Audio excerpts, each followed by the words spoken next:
Olá, eu sou Cavalcante Júnior e este é o Pode Vir, o podcast da Vida Acontecendo, que tem a produção de Jamile Cavalcante e audiovisual da Pro Produções. Quem senta-se à mesa neste episódio é a professora Juliana Diniz, da Faculdade de Direito da UFC, para falarmos sobre o desafio da popularização do feminismo. Juliana, seja muito bem-vinda ao Pode Vir, é uma alegria te receber aqui neste espaço. Muito obrigada, amigo. Para mim também é uma alegria imensa poder falar sobre um tema que é tão interessante e instigante. E a gente começa então pela gênese desse tema. Como se deu a sua aproximação com o feminismo enquanto campo de estudo?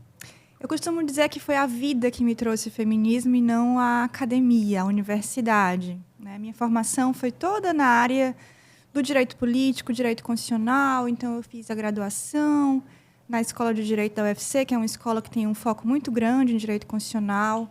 Fiz o mestrado e o doutorado em Direito Constitucional, sempre muito interessado em temas ligados à democracia, a poder.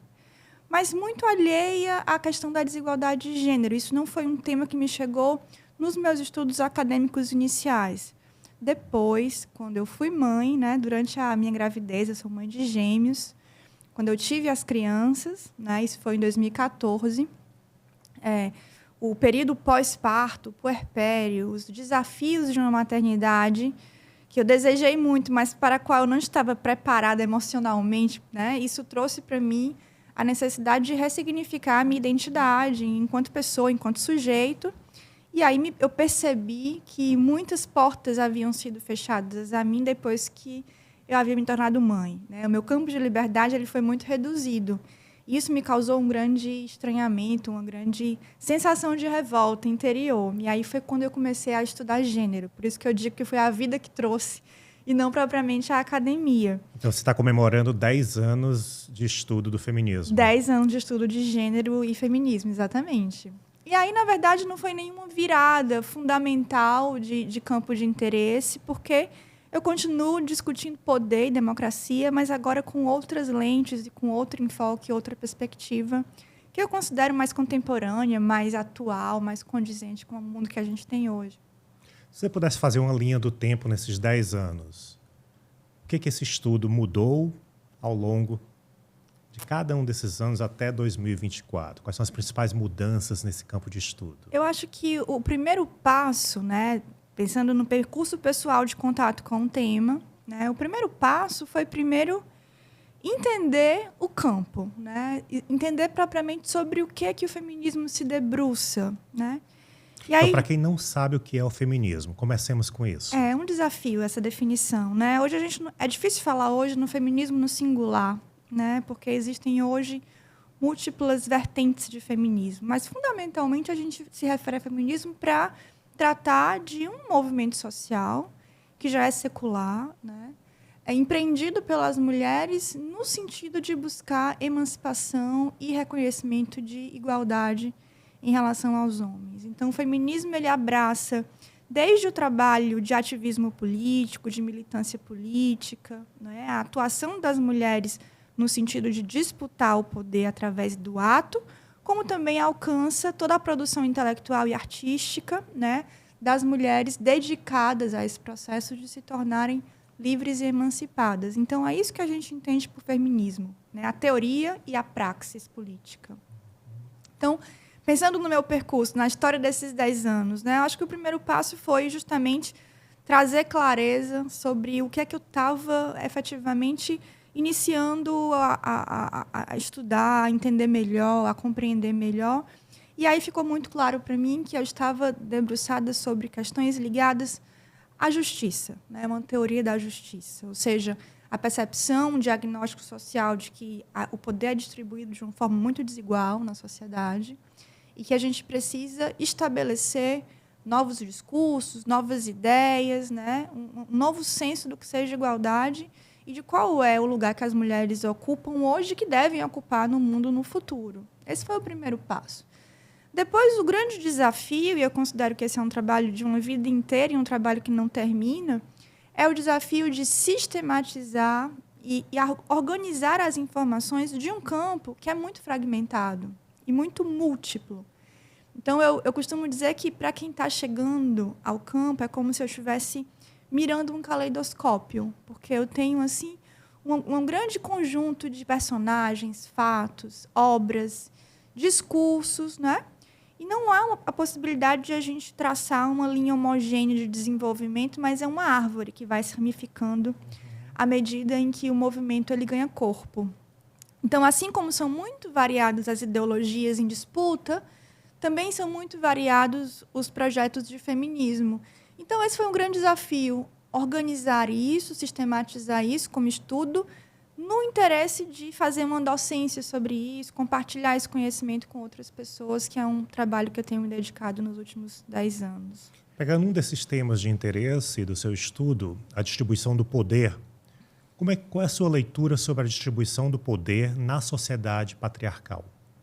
Fundamentalmente, o que a gente entende por patriarcado, pegando a partir da perspectiva do direito, né? Quem funda o patriarcado como instituição é o direito, né? São as normas, né? O patriarcado é uma organização da sociedade que se funda num princípio de autoridade masculina. Eu costumo dizer que a forma mais didática de compreender isso é lendo um artigo do Código Civil de 16, que já foi revogado, mas que nos ajuda a entender, que estabelece que quando a mulher ela se casa, ela perde a sua capacidade civil plena e ela passa a se submeter ao poder do marido. É o marido que vai decidir se ela pode trabalhar, se ela pode viajar.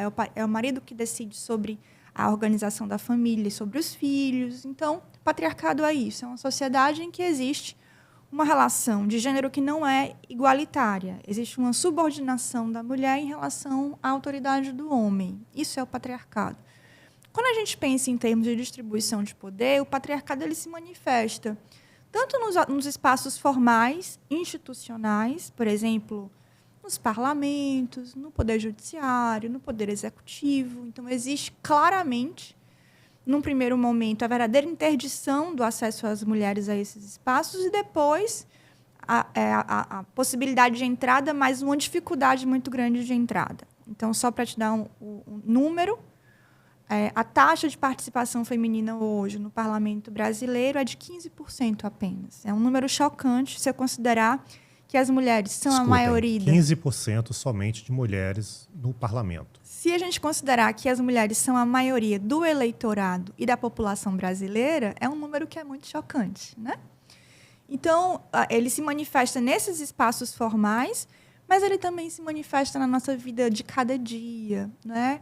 Nos estereótipos sobre a incapacidade da mulher, essa ideia de que as mulheres não estão talhadas para exercer certas atividades, essa ideia de que a mulher ela é, por natureza, mais disposta ao cuidado, à maternagem, né, a essas tarefas de suporte à autoridade masculina. Então, o patriarcado, é isso que quer dizer estrutura patriarcado, ele se manifesta em todos os espaços de socialização da vida, né? Os movimentos feministas ou os feminismos, eles têm contribuído para a desconstrução desse mandato da masculinidade? Certamente, né? A gente pode dizer que a história dos últimos 200 anos, porque um dos desafios também, Cavalcante, é a gente precisar um marco inicial desse movimento. Quando é que esse movimento começa, né? E existe mais ou menos um consenso de que o feminismo, enquanto movimento social, ele é uma herança, né, das revoluções liberais do século XVIII, né? Quando eu costumo brincar com os alunos dizendo, quando a gente corta a cabeça dos reis, dos últimos reis da Europa, que a gente termina o antigo regime, os movimentos sociais eles se organizam porque a gente fez a revolução com a ideia da liberdade, da igualdade, e muitos grupos ficaram excluídos da festa. E aí esses grupos eles se organizaram para batalhar, né, o poder. Então, desde o século XVIII para cá, o movimento das mulheres, né, ou os movimentos das mulheres, conseguiram muitos avanços. Vou citar mais ou menos na cronologia que isso aconteceu, né? Primeira conquista, o acesso das mulheres à escola, né? Ou seja, a educação formal mais ou menos em igualdade de condições com os homens. Porque até então as mulheres eram educadas na domesticidade para certas tarefas, para bordar, para cozinhar. Então, a primeira conquista foi acessar escolas, né, institucionalmente estabelecidas, com um currículo semelhante ao currículo que é oferecido aos meninos. As mulheres começaram a acessar as universidades no fim do século XIX, né? Por isso que a segunda geração do feminismo já é uma geração que frequentou a universidade, que, portanto, teoriza melhor. Já tem assim os instrumentos de análise social, né? Depois da educação, as mulheres conquistaram, e isso foi muito importante, isso aconteceu ali nas décadas de 20, 30, 40 do século XX, o direito ao voto, à cidadania política, né? Isso foi um divisor de águas, porque se eu entendo que o parlamento é o lugar em que o poder acontece, poder estar nesse espaço é fundamental, né? Poder votar e ser votado é muito importante. E depois disso, nós tivemos, ao longo de todo o século, uma série de conquistas ligadas, por exemplo, à organização da família. Então, essa norma, por exemplo, que estabelecia o poder do marido, ela foi revogada, o direito ao divórcio foi assegurado, as mulheres começaram a ter, e, claro, isso varia muito de país para país, mas uma série de direitos reprodutivos. Por exemplo, as mulheres francesas conquistaram, né, o direito ao aborto em 75. Né? Então, foi um século em que muita coisa aconteceu, muito se conquistou e a vida das mulheres mudou radicalmente. Então, todas as mulheres hoje, mesmo aquelas que são conservadoras, que se dizem conservadoras, elas são herdeiras dessas conquistas. Né? Eu costumo dizer que as mulheres que estão nos parlamentos defendendo pautas antifeministas, elas só estão lá por conta das suas avós feministas, porque... né? Se não fosse essa batalha, elas não poderiam sequer estar ali no parlamento defendendo as suas ideias conservadoras. Né? Então, a gente conseguiu muita coisa, né, de lá para cá. Agora a gente parte para uma sugestão literária. Então, a gente pede à convidada que traga um livro para compartilhar conosco. Quem foi que você trouxe? Eu trouxe uma autora que é muito querida no Brasil. É uma feminista norte-americana chamada Bell Hooks. E tem uma particularidade, é que o nome dela se escreve por desejo dela, com as letras todas em minúsculo. Né? Para ela tem um sentido simbólico, essa não diferenciação do maiúsculo com o minúsculo.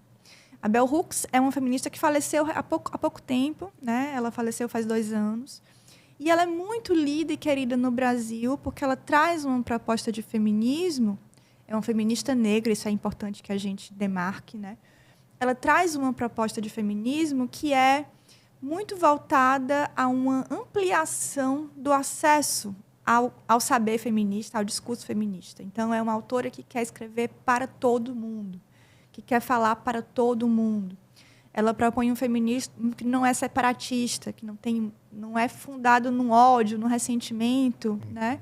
Mas um feminismo que quer pensar alternativas e construção de alianças. Então, eu trouxe a Bell Hooks. E trouxe um livro...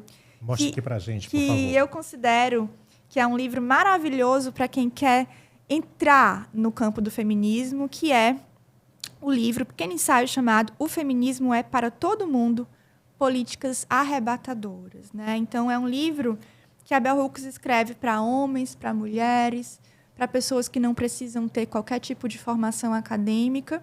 E é um livro em que ela apresenta um pouco essa reflexão do feminismo sobre a ética e sobre a justiça. Né? Ou seja, eu costumo dizer que, e eu ouvi isso de um professor de filosofia, que a filosofia trata de temas que são temas muito necessários e muito simples de serem entendidos. Né? Por exemplo, o que é justiça, o que é a beleza, né? O que é o poder. Então, ela trata sobre esse tema filosófico tão fundamental, né? Por que os homens e as mulheres devem ser tratados igualmente, devem ter o igual reconhecimento de dignidade, mas a partir de uma fala que é uma fala afetuosa, é uma fala democrática, é uma fala que quer alcançar todas as pessoas. E eu acho esse um projeto muito especial. E, principalmente, é uma feminista que, sendo uma feminista negra, ela não deixa de compreender a importância dos afetos ligados a raiva, a revolta. Isso também é importante politicamente, mas ela não se concentra nisso. E ela traz uma reflexão que é muito fundada na força política do amor e de uma ética do cuidado. Então, isso é muito inspirador para a gente como estudioso, como leitor do feminismo, né? Eu gosto muito de ler a Bell Hooks. Eu acho que o público brasileiro, de um modo geral, acolheu a obra da Bell Hooks muito bem. A gente tem praticamente tudo que ela escreveu publicado no Brasil. Isso que eu ia te perguntar agora. Ela tem sido um grande fenômeno editorial no Brasil. Praticamente todas as obras da Bell Hooks foram traduzidas e estão vendendo e vendendo muito bem. Por que essa popularização de Bell Hooks no Brasil, na sua leitura? Eu acho que há vários fatores para a gente entender isso, né? O primeiro é esse que a gente já explicou, de ser uma autora que escreve fácil, digamos assim, né? Escreve querendo construir pontos de compreensão. Muitas autoras feministas, as que têm um perfil mais acadêmico, escrevem de um modo que é muito hermético para quem não está iniciado no vocabulário e no campo. E isso afasta, né? A Bell Hooks não. Ela escreve, e ela escreve porque ela quer dialogar com a avó, ela quer dialogar com a mãe, ela quer dialogar com a mulher trabalhadora, ela quer dialogar com um público amplo. Então, isso, eu acho que é uma primeira camada de explicação para essa popularidade. Eu acho que uma segunda camada de explicação é a obra da Bell Hooks é muito variada. Ela trata de muitos temas. Por exemplo, educação é um tema que interessa muito a Bell Hooks. Uma referência que é muito valiosa para ela é o Paulo Freire. Sim. Né? Então, ela trata sobre educação, políticas culturais, ela trata sobre autoestima e autocuidado, sobre disputa de poder. Né? Ela também tem um trabalho mais teórico para a formulação de uma proposta de uma teoria feminista. Então, é uma obra muito múltipla, que oferece muitas perspectivas que a gente pode explorar de análise. E eu acho que a terceira razão é um trabalho editorial muito bem feito. Né? As editoras da Bell Hooks no Brasil tiveram um cuidado muito precioso de apresentar essa obra para o público brasileiro. Então, não só os livros são livros que são bem editados, do ponto de vista do conteúdo, como também no sentido gráfico. São livros que dá muito prazer de manusear, de riscar. E a gente sabe, né, como editor, que o livro é um objeto vivo, ele também tem o estímulo sensorial. Então, eu acho que nós tivemos sorte de ter, no Brasil, editoras que desejaram apresentar para o público brasileiro a Bell Hooks da melhor forma possível, e o público acolheu isso. Nós estamos num momento, num cenário em que há um interesse muito grande pelo feminismo. As mulheres, elas estão muito sedentas por entender o seu lugar. Então, o mercado editorial está aquecido. A gente tem hoje editoras especializadas em publicar autoras feministas. Né? E, para além disso, né, existe aqui no Brasil muita ressonância com certas autoras norte-americanas, como é o caso da Angela Davis e da Bell Hooks. Né? O Brasil é muito vanguardista no feminismo negro. Nós temos aqui duas autoras que são muito especiais nessa linhagem de pensamento, que é a Lélia Gonzalez e a Sueli Carneiro. E a Lélia Gonzalez, que já faleceu, ela é considerada uma grande referência para essas feministas norte-americanas. Então, há muitas pontes, né, entre esses públicos, e eu acho que isso favorece essa permeabilidade da Bell Hooks no público leitor brasileiro. Então, nós estamos conversando hoje com a doutora Juliana Diniz, professora da Faculdade de Direito da Universidade Federal do Ceará. Juliana, além de estudiosa, você também tem ensinado muitos cursos, né, com as temáticas do feminismo, com diferentes autoras. Quais são os conteúdos que você tem privilegiado e por que esses conteúdos fazem parte dos cursos que você ministra? Vocês podem acompanhar esses cursos pelo perfil que aparece aqui no vídeo ou então o endereço que está disponível no Spotify e na Amazon. Quando eu comecei esse trabalho de investigação do campo, foi muito para suprir um desejo meu de conhecer melhor, de organizar essa fragmentação que eu mencionei no início da nossa conversa. Então, rapidamente, eu já com a trajetória de docência na Universidade Federal do Ceará, sempre me vi como professora. Isso, para mim, sempre foi muito claro, como identidade, como ofício. Né? Então, eu senti um desejo muito grande de oferecer para as pessoas, para as mulheres, né, esse conhecimento que eu estava organizando para mim. Então, eu costumo dizer que eu ofereço os cursos que eu gostaria de ter feito como estudiosa, né? E, de certo modo, a história desses cursos, ao longo desses anos, é a história da minha própria descoberta com esse tema, né? Então, quando eu organizo esses cursos, e eles são propositalmente cursos livres, num formato que é acessível para acadêmicos e não acadêmicos, são cursos de iniciação, são cursos que tanto acontecem no formato presencial, mas também muito no formato online, o que é maravilhoso. Porque para mulheres e para homens também. Homens, eu não faço nenhum tipo de restrição, né? Existem algumas professoras que entendem que esses espaços formativos eles devem ser exclusivos para as mulheres, mas eu, particularmente como professora, tenho uma dificuldade de fechar a sala de aula para quem tem interesse, né? Então, eu nunca fiz essa separação. E eu sempre busco organizar os temas dentro de uma certa organização sistemática. Então, eu tenho cursos, por exemplo, sobre a formação histórica do pensamento feminista, nesse interesse de apresentar uma genealogia desse pensamento, apresentar um pouco essa fragmentação, oferecendo chaves de interpretação para que as pessoas possam navegar pelo campo e aprofundar aquelas áreas que elas se interessam mais. Então, tem esses cursos que são mais panorâmicos, né? E dentro desse trabalho panorâmico, eu também ofereço cursos sobre autoras específicas, apresentando de forma mais aprofundada aquela autora, né? Por exemplo, o curso Pensar com Elas é um curso em que eu sempre seleciono algumas autoras com as quais eu tenho mais interesse e afinidade para apresentar um pouco melhor a vida e a obra dessa autora. Podemos pensar algumas delas? Podemos. A própria Lélia Gonzalez, que eu mencionei há pouco, né? Ela é uma autora fascinante e é sempre impressionante ver as alunas se impressionarem com o fato de não terem tido contato com a Lélia Gonzalez na faculdade, né? Assim, você já escutou esse nome? Lélia Gonzalez? Já leu alguma obra dela? Ela é brasileira. Brasileira, né? Uma mulher brasileira, mineira. E uma grande acadêmica, né? Foi professora, fundou a pós-graduação na PUC do Rio de Janeiro. Então, ela de fato é uma mulher que tem uma obra que é muito consistente e que apresenta uma leitura sobre a formação do Brasil alternativa aos grandes sociólogos, como é o caso do Sérgio Buarque de Holanda, né? Então, é impressionante que a gente não tenha mais contato com ela, né? Ela tem, por exemplo, um belíssimo discurso que ela fez na Constituinte, né, sobre o lugar da mulher no Brasil, que eu, como estudiosa de direito e de direito constitucional, me senti assim, muito vilipendiada por nunca ter tido contato com esse texto na faculdade. Nunca te apresentaram Lélia Gonzalez? Nunca li Lélia Gonzalez no curso de Direito no meu percurso.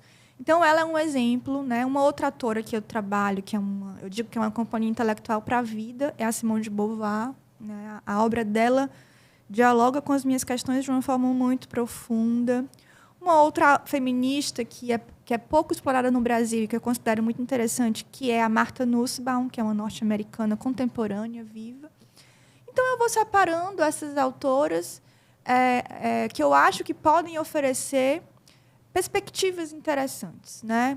E outra abordagem que eu faço também é debater temas específicos, né? E aí, ao debater temas, eu posso trazer várias autoras para conversar entre si, como é o caso da maternidade, né? Tem um curso que eu fiz sobre feminismo e marxismo para mostrar como algumas autoras atualizaram o marxismo dentro da linhagem do feminismo. Então, eu vou explorando, eu vou deixando um pouco o meu interesse navegar pelo campo e, à medida que eu vou explorando, eu vou compartilhando também na forma dos cursos. E tem sido um trabalho maravilhoso. Tem pessoas que estão comigo há anos e eu sempre digo para essas pessoas, nós estamos num processo formativo que não tem por que ter um fim. Então, enquanto estiver fazendo sentido para nós, a gente está aqui se reunindo, dialogando, construindo conhecimento, né? Aumentando o repertório de análise do mundo, né? É uma escola sem muros. É uma escola sem muros. Eu gosto de pensar assim, né? Eu gosto que seja um espaço extra-acadêmico, porque a gente sabe que a academia ela é importante, porque ela é um lugar do rigor, do método, mas ela também ela é muito aprisionante sobre vários aspectos, ela é muito excludente. Então, eu gosto de transitar entre esses dois universos, né? Não abrir mão desse rigor metódico que a academia traz para a gente, mas também me permitindo navegar de uma forma livre, com linguagens mais acessíveis para esses públicos mais amplos, né? Então, nos cursos, eu sempre gosto de trazer referências visuais, referências artísticas, né? Para pensar, trazer cor, som, temperatura para esse conhecimento que a gente vai construindo. E o que eu percebo, Cavalcante, é que esse conhecimento, para as mulheres que se dedicam a ele, ele é muito transformador. As mulheres elas se fortalecem nesse processo de uma forma muito profunda. Elas ressignificam a relação que elas têm com o corpo, com o outro, com o trabalho, né? Eu acho que isso é muito gratificante. Isso mostra o potencial emancipatório que o feminismo tem. Desses vários temas que você já trabalhou, você lembra de algum que produziu muitos deslocamentos interessantes nessas mulheres, nesses alunos? Eu acho que os dois temas que são os mais inquietantes é o tema da maternidade e do trabalho doméstico, porque toca todo mundo, né? A maternidade é um tema que toda e qualquer mulher tem que enfrentar na vida, seja para enfrentar a maternidade como escolha ou, às vezes, como um acontecimento imprevisto, né? As mulheres que se tornam mães, seja aquelas que não querem ser mães e que precisam prestar contas das cobranças sociais que vêm com essa escolha. Então, maternidade é um tema que atravessa a vida de uma mulher. Então, é sempre um tema que inquieta muito. E é um tema que convive com uma história de muitas culpas, né? De muitos ressentimentos, de muitas dificuldades. Então, quando as mulheres veem a relação delas com a maternidade de uma forma diferente, é muito assim, libertador de muitas culpas. E isso torna menos tensa a experiência de ser mãe, né? Aproxima, eu acho, o vínculo com os filhos a partir de um outro lugar. E o outro tema é do trabalho doméstico, né? O trabalho doméstico também é algo que toca a nossa vida, porque na organização que a gente tem da cultura, as mulheres desempenham a grande parcela do trabalho de cuidado, do trabalho de manutenção da vida. E esse é um trabalho que não é visto, ele não é remunerado, ele não traz valor, né? E é muito, muito interessante quando as mulheres repensam o sentido dessas tarefas. Isso é trabalho, né? Isso aqui não é amor, isso é trabalho, né? E como trabalho tem que ter uma retribuição para isso, né? Tem que haver uma distribuição melhor dessas tarefas, porque é muito injusto que o marido chegue em casa e vai descansar e a mulher chega em casa e tem um terceiro turno de tarefas, né? Então, também acho que esse tema é um tema que costuma inquietar bastante, né? É aquela dimensão de poder que é a mais cotidiana, que é mais, né, que você consegue ver dentro de casa, né? Porque às vezes falar sobre parlamento, sobre judiciário é algo muito distante. Mas falar sobre como é que eu divido as tarefas de arrumar a casa, do né? cotidiano. E todo mundo entende, todo mundo sente na pele, já sentiu uma raiva, assim, né? Por ter o seu tempo roubado, né? Para um trabalho que não gratifica, né? Um trabalho que é repetitivo, que costuma ser bastante invisível, como a gente falou. Juliana, eu sou um grande admirador do teu trabalho. Me chama muita atenção, acompanhando as tuas redes sociais, a função estética, né, que você dedica a tudo que você faz. E a minha pergunta final, a gente está se aproximando, né, do final do nosso episódio, o que te move a dedicar-se tanto a essa temática, a preparar suas aulas como você prepara, a trazer a arte como fundamentação em tudo que você realiza? Quais são os teus anseios? O que você espera como resultado de tudo isso que você tem feito como docente? Eu acho que a gente, como docente, nosso maior desejo é conseguir estabelecer uma conexão com o nosso aluno, a gente conseguir ser compreendido, a gente despertar paixões e afetos nos nossos alunos. Então, para nós, a comunicação e a linguagem é muito importante, né? E quando eu estou preparando as aulas, se eu tenho à minha disposição recursos audiovisuais que me permitem trazer para as aulas a arte, a imagem, a música, a dança, o movimento, né? Às vezes eu falar de uma mulher só mencionando o nome dela é uma coisa, eu falar sobre ela trazendo a fotografia, trazendo a família, trazendo, né? Isso traz uma presença que é diferente. Então, quando eu preparo as minhas aulas, eu sempre... A questão visual, sensorial, isso é muito importante porque eu acho que isso potencializa a comunicação, isso traz um vínculo com o conteúdo que tem sabor, né? E eu acho que o nosso desafio como docente é sempre despertar o interesse do nosso aluno. Isso não é fácil, né? As salas de aula costumam ser espaços, numa perspectiva tradicional, que são muito pouco estimulantes dos nossos sentidos. E aí eu acho que a estética vem para envelopar essa linguagem, né, com beleza, com sabor, e isso aproxima, isso facilita o entendimento, isso faz com que as pessoas sintam prazer naquele processo, elas se inspiram, né?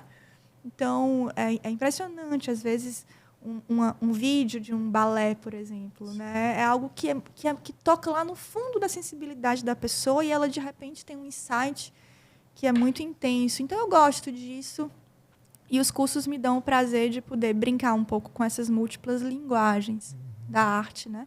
E do discurso da gente mais acadêmico, propriamente. Isso instala o desejo de aprender, né? De querer aprender. Na minha vida, assim, o meu conhecimento, minha aquisição de conhecimento nunca foi muito segmentada. O meu interesse, eu deixo meu interesse passear, né, em vários campos. Nunca fez sentido para mim separar. E eu acho que eu tento trazer para os cursos um pouco isso, esse passeio entre essas várias formas de conhecimento, né, para além do sentido tradicional que a gente tem, né? Às vezes você assistir um balé, uma ópera, te traz um aprendizado muito mais profundo do que uma aula em que você ficou ali horas ouvindo um professor, né? Então, eu gosto disso. Foi muito bom passear com você hoje. Muito obrigada. Muito obrigado eu adorei pela tua também. presença. Passou voando.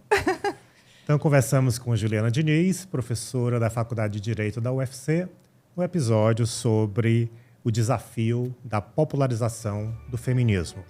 O Pode Vir conta com a ambientação da arte com mesa posta, cerâmica artesanal para usar, apreciar e presentear.